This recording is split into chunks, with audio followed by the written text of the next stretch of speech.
Welcome to the Ask Faleskini podcast with a guest. I'm proud to present Chad Wittfeldt from Aurora, Colorado. Chad started his entrepreneurial journey very young. He started a landscaping company and electronic arbitrage business in his teenage years. He quickly focused on investing in equities and currency market. Chad later became full-time investor and real estate entrepreneur already in his 20s. Today, he's a real estate investor, multifamily syndicator, passive income producer, cash flow creator, branding, and automation expert. Chad, please tell us more about yourself. What is your story? Yeah, for sure. So I grew up pretty run-of-the-mill, middle-class, Midwest Michigan. And in that environment, everyone around you was told to go to college for 4 years, get a degree in engineering or finance, and go work for GM or Ford. And at the very height of your career, you might make 50 grand, 60 grand, settle down, meet a nice lady. Maybe one day you'll buy a boat, right? And that was really the path set out before me for majority of my adolescent life, right? It wasn't until I started working at a fairly affluent country club that I really got a taste to the other side of life, right? And I go to work at this country club, and I'd see these guys pulling up in their Maseratis and their Ferraris on a Tuesday afternoon to drink beer and play golf with their buddies all day, right? And after some years and some iteration of building relationships and conversations with these gentlemen, I realized very quickly they all owned or operated something. They weren't trading time for money. They were owning things. And so that's really what sparked this whole world, this journey for me at a really young age, 16 years old. And there's been a lot of iterations through seasons ever since. And it's just been a heck of a ride. Great story. I must ask you this. In US, it's very popular book, Rich Dad, Poor Dad from Kiyosaki. Have you read that? I have, yeah. Was that one of the influences? I think so. I'm not so sure. I think at that point that I had started seeking outside knowledge, it was already influenced in me. I already knew I was going to go down this path, right? So, yeah. I mean, I think it's a great book. I think a lot of it is great in theory and in practice, but it doesn't really give you a whole lot of tacit ideology to execute on. It gives you a lot to theorize on. So how did you learn? On your mistakes, or did you have a mentor? Yeah, mostly a lot of mistakes. So I failed my first business at 21. I failed my second business at 23. That left me pretty penniless and in a rough spot, right? That I had to dig myself back out of. So I was parking cars as a valet 40, 50 hours a week to keep a roof over my head through my 20s while I was working on syndicating my first apartment deal. Right. So it was a really, really challenging place in my life that I had to grow through to get to the other side. And yeah, just endless resilience and like being willing to lose, being willing to fail, being willing to go say no. And yeah, I never really had too much of a direct mentor. But when you say your business is failing, was that just that you could not keep up anymore? Or did you have to go into the bankruptcy procedures, Chapter 7, Chapter 11, and similar? No, we never had to go through bankruptcy procedures. Every business I've ever been involved in has been net cash positive day one, right? So we never had. Every single business I've ever touched has always been day one net cash flow positive. So that's a fantastic thing. Both of those were misalignments of partnerships. Both of those companies that failed were misalignments of partnerships. And so I learned a really, really important lesson at a very, very young age when it comes to partnerships. First and foremost, like one thing that I did wrong was today, let's say you want to start a business today, right? You might be projecting your revenue over your first quarter for let's just say your first quarter in business, you're projecting 40 grand a quarter for your first quarter, right? You're like, oh, well, I can give up some equity. I can get a partner. He can help me. It's going to be a fantastic thing, right? Equity is extremely expensive. And I think that most people in that early phase don't really future pace out what that equity could be worth 5, 6, 7, 8 years down the road when you're doing multiple 7 and 8 figures in that company. Now, what's that equity worth? Right. So that's first and foremost. Second, never partner with somebody who's exactly like you. Right. Like, so just an arbitrary example of that. Like, let's say I wanted to start like a sales advisory company. I've got 10 years in top dog sales at a Fortune 500 company. So I go to my buddy, John. John, he was the same thing, sales leader at a Fortune 500 company. I said, John, we're going to start the sales advisory company. I want you to partner with me. Why on God's green earth do I need to partner with John when we have the exact same set of skills? What one of us brings something to the table that the other person doesn't? And I had to learn that lesson as well. So, yeah.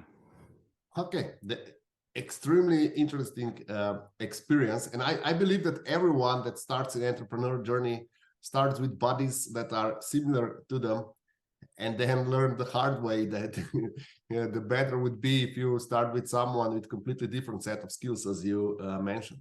I would like to ask you a thing about it. How do you go about partnership now? Are you a principal partner? Are you a minority partner? How's your business structured now? How you go about, let's say, new business? Yeah. Well, it depends on the companies. We have a portfolio of companies that we work with and have equity in now. So it really depends on how they're structured and what the deals look like. But we're just let me pull back here for a minute. I think the most important thing for any person who's out on this journey to get to is to get to a number where they're not desperate to do more business. They're not desperate to partner. They're not desperate for their next deal. They're not desperate for the next consulting contract, whatever that business is. If you can get to a cash flush position where you can start to be picky and choosy with the business you take on, you can really plant your flag somewhere that really aligns with not only who you are, but who you want to work with. Mm-hmm. Right. And so it's much, much easier for us now, because back then when I was a broke, young 20-year-old kid, like I couldn't say no. Right. And that's a really, really challenging place. Now I can pick and choose whoever I want to work with, and it makes it much, much easier to structure deals that align with everyone's interests. And so a lot of the deals we work with now, we are minority partners. We partner as growth partners with a lot of real estate funds and syndications, and we'll waterfall into equities on KPI, and yeah. But still very, very picky with the operators we work with. Do you have any tests? I don't know if you're familiar. Ty Lopez has a questionnaire or a quiz that poses to everyone that he wants to do business with. Do you have any method like this that you can disclose? What is the best way for our listeners to go forward and to choose partners? What they have to pay attention? Is there any method to all this madness? Or is the trial and error the only way that you can be successful in picking your next partner? Yeah, I think more importantly, like, just, I don't have like do this, but for me, what works really, really well is I learned to start treating business partnerships like marriages. Mm-hmm. Right? Like, you have to go to truly work with the people you want to work with, you have to go through a phase of courtship. Right? You have to build that level of friendship, because a lot of people say don't do business with friends. And that, while that can be true, I personally feel like you should be friends with the people you end up doing business with, because good friends ultimately respect each other. Right? And if you have that mutual level of respect in your arrangements, it can go a long way. And without it, it can lead to a demise very, very quickly. Right? And so, go ahead. Sorry, you mentioned like a marriage. So how important is the partnership agreement? How important is the letter of understanding, that we know that we are on the same page with our partner? When do you start bureaucratizing your relationship? What is the best time to start? Yeah, I think it's remarkably important, because without it, you don't have clear direction of roles and responsibilities and accountability. right? And so inside of those partnership agreements, you should absolutely have everything very, very well disclosed. Who's responsible for what role they're going to play in the company. And then I always, it's not easy. It's not an easy conversation, but I always recommend having clawback provisions in your agreements as well. Meaning, if somebody is a non-performer, their provision in that company gets clawed back. Their equity gets clawed back, right? Because again, I've seen it happen. I've experienced it, right? You have a business partner and everything's going great. He starts going through whatever, he starts going through a divorce. He starts going through something, and the business goes by the wayside. He's not pulling his weight. He's not doing anything. And he's still taking, 30, 40, 50% of that company with little to no input on the outside. You want to have something that you can fall on to claw that back. And I think that's really, really important as well. But do you have a legal team within your organization, or you hire an outside legal team? I hire outside. And truthfully, though, like another thing, I mean, just it really depends on what business industry. One thing that you can do to test a partnership before going into full blown equity is do something contractual, right? Like do just one deal together. You don't have to necessarily start a company as 50-50 partners to right out the gates, right? Like you can go and test and do like one deal together and make sure it goes well before wanting to be full blown partnership as well. And we do that all the time with our employees before contractually hiring them on, right? They go through a 2-week training period that they have to qualify through and pull their weight through before they become a full-time contractual employee with their companies. Right. So you can test relationships and put stress tests on them and make sure they are what you think they are without getting too far along down the road. You are extremely witty as far as hiring is concerned. Do you use outside help for your human relationship management? No. We're a small team. Like we operate very, very lean. It's a team of 6, and I'm very, very still involved in the company. I haven't removed myself from it. So yeah. So when considering equity investment, what would you say? What would you suggest to our listeners is the top priority when vetting a new partner or potential partner? Yeah. So I mean, to this day, I still I'm very much active investing and passively investing. So I've written checks as an LP, a limited partner in my friends' deals, right? Self-storage development and a multifamily acquisition, right?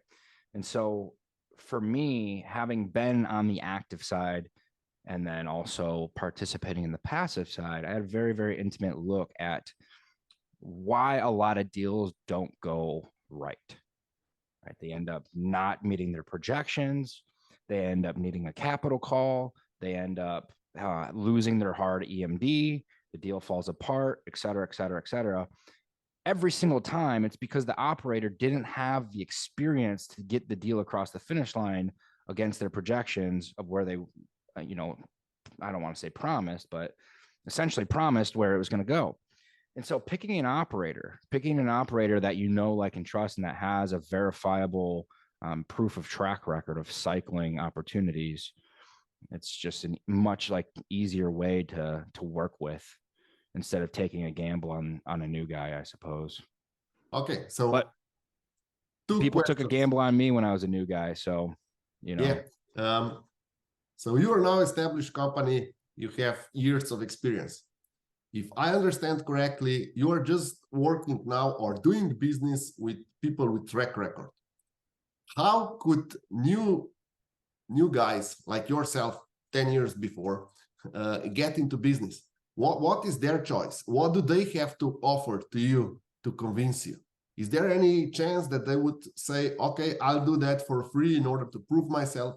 Let's do something small and you don't need to pay me if I'm not good enough. What would be the way to convince yourself to hire a new guy?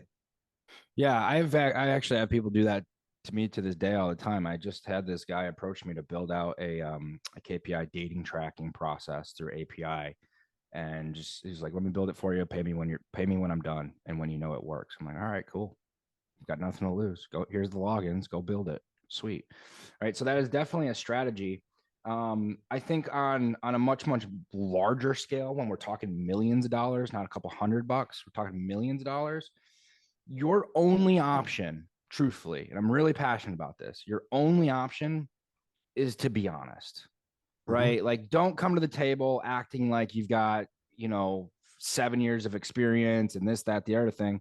You got to be honest that you're new. This is what you want to do. These are your intentions. And come to the table correct, because I see this happen a lot. Like, people that are new, and I'm not going to lie, like, I kind of fell into this trap too in the very beginning. People fall into this trap of being new and feeling like they need to overcompensate for it. Right. And so they show up in a facade, show up as somebody that they're not. And I think the sooner and the quicker that you can show up as unapologetically yourself and honest and confident as yourself, people are going to respect you far, far more for that. So honesty is still the best policy, even in a business. You don't believe in fake it till you make it. No, absolutely not. Do Absolutely you not. Because have truth any be told, mentorship program for young partners, so that you know that they lack experience, they have great ideas? Would you mentor them? Do you have anyone in your team that, like a senior staff member, that would take care of all the risks that they are facing, or they are oblivious even to some risks because they don't have a first-hand experience in the industry? no, we don't. There's a lot of people out there offering that type of service, especially on the real estate side of things. Now, a lot of them will create these mentorship programs on real estate just to create a perpetual cycle of deal flow for themselves. They have hundreds of people out there paying them a mentorship fee to bring them deals and bring them investors. And right. So it's kind of a lot of times a self-fulfilling cycle. So I don't really have anything specific to recommend on that. I think for me, it's first and foremost, like, it's not for everybody. Just being an entrepreneur or investor in general, like, isn't for everybody, and that's completely okay. I think in today's day, a lot of people see the glitz and the glamour that come with it, but they don't really see the shadows, right? And so understanding yourself and to decide whether or not it's for you in the first place, right? Because the overwhelming majority of people are not going to make it through.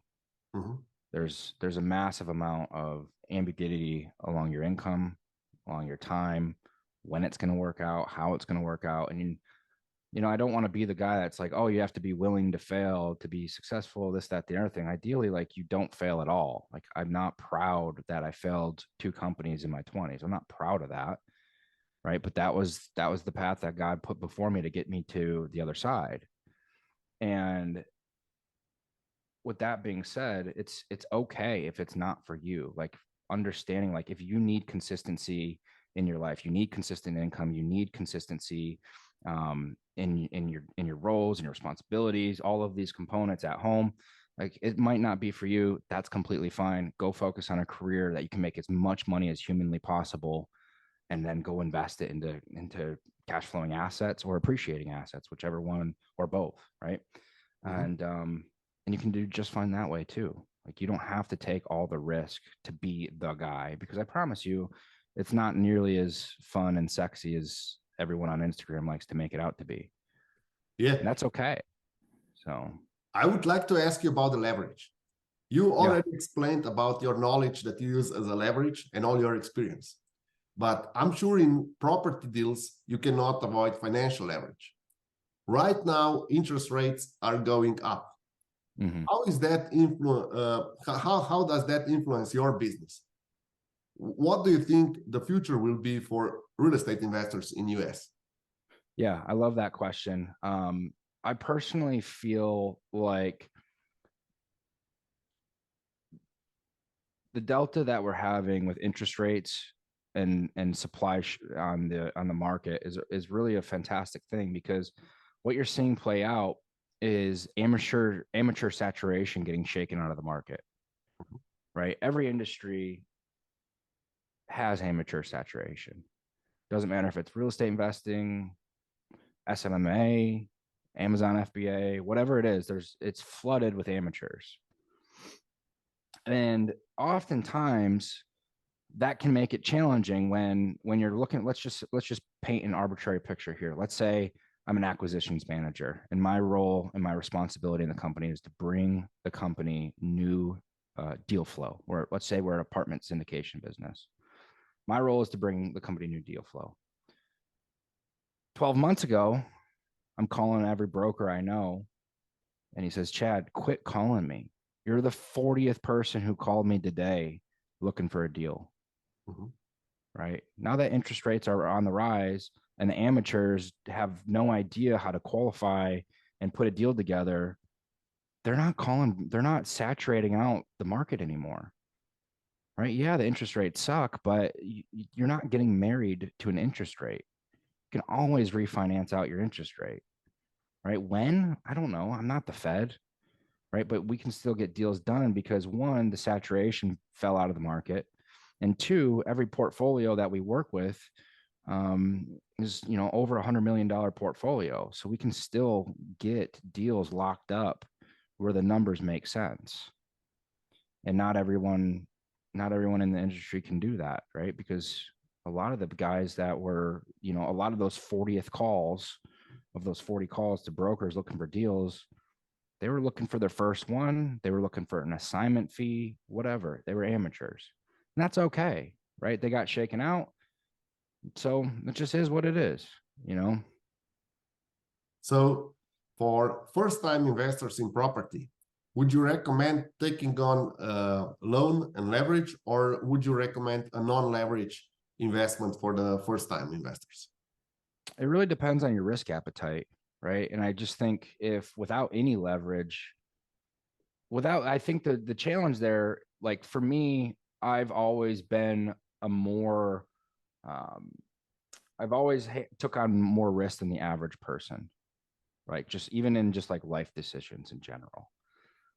And I think the really challenging thing with that question is if you say, no, don't take on any leverage for your first rental property, not many guys are going to have, I mean, look, you can't even buy a freaking piece of crap house in America for less than 500 G's, right? What average guy working 40 hours a week at a Fortune 500 company is sitting on 500 G's to just buy a house for his first rental property? Not many, right? And so if you say, oh, don't hold any leverage on your rental property, you will perpetually use that as a barrier to entry to never do it. Mm-hmm. And that's a challenge, right? So I think calculated risk is really the answer to that. If you need to put a second mortgage on your primary residence that your wife and your kids live under and refinance it out to the nines, it's probably not the best idea. No. But if you are looking to acquire, a $400,000 property, you got $100,000 in cash. Yeah. Put the minimum down, put a tenant in it, let it pay the rent, and you got backflow in case something doesn't work out with the tenant, or if you want to do Airbnb or whatever. But I mean, I think that's a fantastic thing if you use it correctly. But the challenge is most people don't, right? But that has so many advantages, including tax advantages. And I just would recommend anyone in that place who has no idea, you really spend some time educating yourself to our traditional financial system, make sense of it. Is there any book that you can recommend on the topic, or any online course that you would recommend for the first-time buyers? Just Google, YouTube, man. Google and YouTube. I think I went to college for 4 years, right? And I don't necessarily recommend college to everybody. I didn't learn anything applicable from college that I use today, other than the simple fact that I learned how to learn.